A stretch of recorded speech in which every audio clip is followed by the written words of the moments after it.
சர்வை பண்ணுறது, அதை பற்றி சொல்லுங்கள். பாடகராக வாய்ப்பு கிடைக்கும்போது பயன்படுத்திக்கணும்னு நினச்சேன்.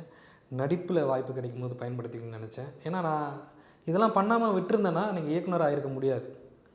எனக்கு சர்வைவலுக்காக, வாழ்வாதாரத்துக்காக மறுபடியும் தான் நம்ம இன்ஜினியரிங் முடிச்சிட்டோமே, அந்த வேலைக்கே போயிடுவோம், நம்ம தான் வந்து ஒரு கம்பெனியில் ஒர்க் பண்ணோமே, அந்த வேலையிலே திருப்பி என்னோடய டிஎலுக்கு ஃபோன் பண்ணி எனக்கு வேலை இருக்கான்னு கேட்டுருவோம் அப்படின்றதுனாலேயே நான் இதுக்குள்ளே இருக்கணுங்கிறதுக்காக இதில் என்னென்ன கிராஃப்ட்ஸில் என்னை இன்வால்வ் பண்ணி முடியும், என்னென்னலாம் கிராஃப்ட்ஸில் எனக்கு கான்ஃபிடென்ஸ் இருந்துச்சு, எனக்கு எங்கெங்கெல்லாம் ஆப்பர்ச்சுனிட்டிஸ் கிடச்சிச்சு, அதை முடிஞ்ச அளவுக்கு 100% உண்மையாக உழைக்கிறதுக்கு வேலை செஞ்சு அப்படியே சுற்றிக்கிட்டு இருக்கும்போது நமக்கு தேவைப்படுற இந்த ஒரு புயலுங்கிறது முதல்ல ஒரு சின்ன இதில் தான் ஆரம்பிக்கும். ஒரு இடத்துல ஒரு சின்னதாக ஒரு வட்டம் இருக்கும், அப்படியே அங்கனே சுற்றிக்கிட்டே இருந்தால் தான் ஒரு பெரிய ட்விஸ்டர் க்ரியேட் ஆகும்.